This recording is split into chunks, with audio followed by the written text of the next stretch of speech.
So yeah folks, I have just driven the XUV300 Petrol, W8 optional of course. Yeah, and that vehicle has gone for the next test drive. So I just came inside the showroom. This is the W8 optional white. So this is the vehicle. So yeah, well, coming to the driving impressions, it is really a strong performer, I would say, among the best when it comes to performance and smoothness as well. It is as smooth as a Creta. Yeah, well, you can say that. Yeah, it is as smooth as the Creta because the steering is damn smooth.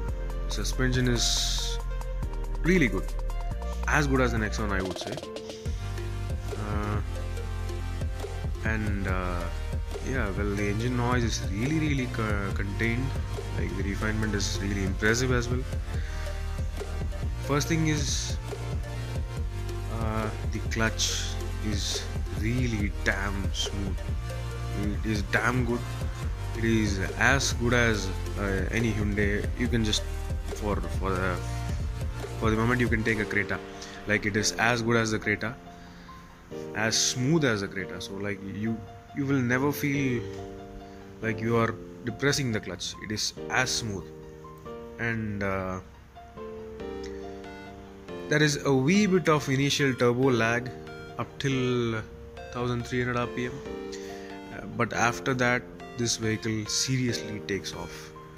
There is just a whole lot of torque, like pushing behind you, just pulling you inside the seat. Yeah, that moment that's really good. It's a really good performer.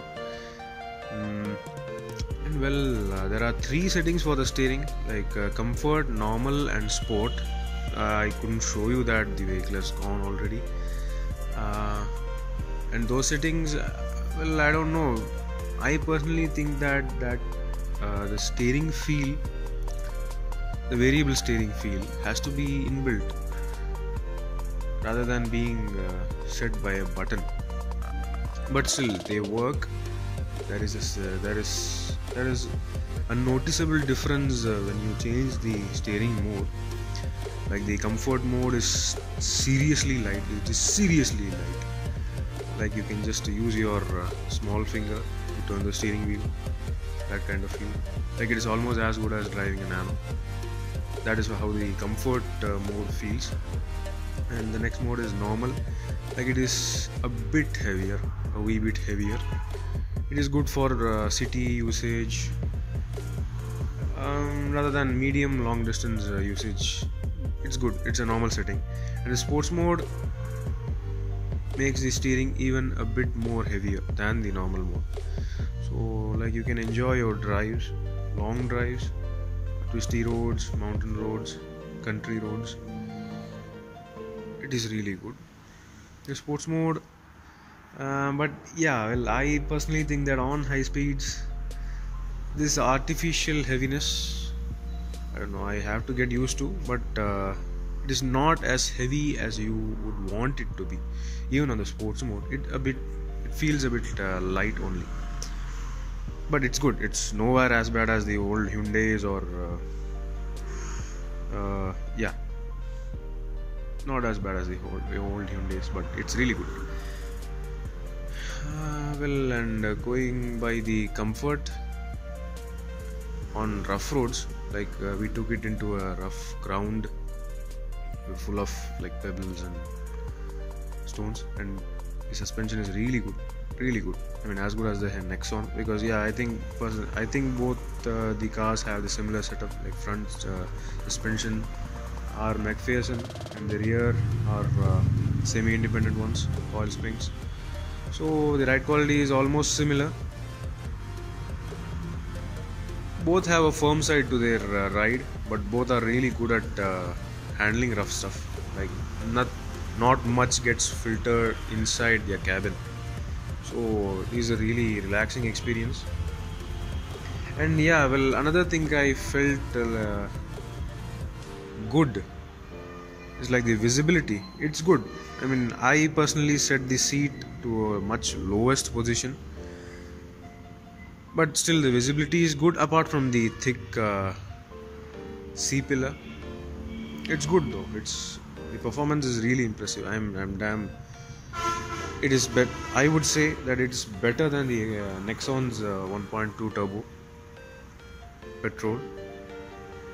So I think this is the car to beat when it comes to petrol performance in this category. Well, I personally think so. Yeah, so it's a really impressive car. Features are good. Performance is damn good. So I'm yet to drive the diesel. So apparently the diesel vehicle has gone somewhere, I suppose, somewhere else. So let's have it for another day.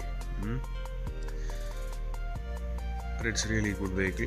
Only thing, the price seems a bit on the higher side when you compare it with even the new EcoSport Signature, the S model, which comes with a sunroof and 17-inch alloys.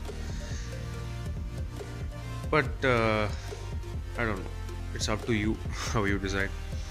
I personally think I would prefer the W8 variant itself over the W8 optional, because I am no big fan of a sunroof or something, especially for 13 lakhs for the top end W8 optional. But it's a really good vehicle. You will not regret buying it when it comes to performance or even comfort and features. It's really good, and they're on the top, right up with the competitors. So yeah, let me take a drive of the diesel on another day. So yeah, let me know what you feel about my review, my opinions, and if you people have driven the vehicle yourself as well, so just let me know how do you feel about it. I personally think it's really good, well engineered, solidly engineered, really peppy car for a petrol. I suppose the diesel will be even better. So yeah, see you again on the next video, another day, another car. See ya. Thanks for watching this video. Please subscribe for more videos. If you like this video, click the like buttons and give your comments.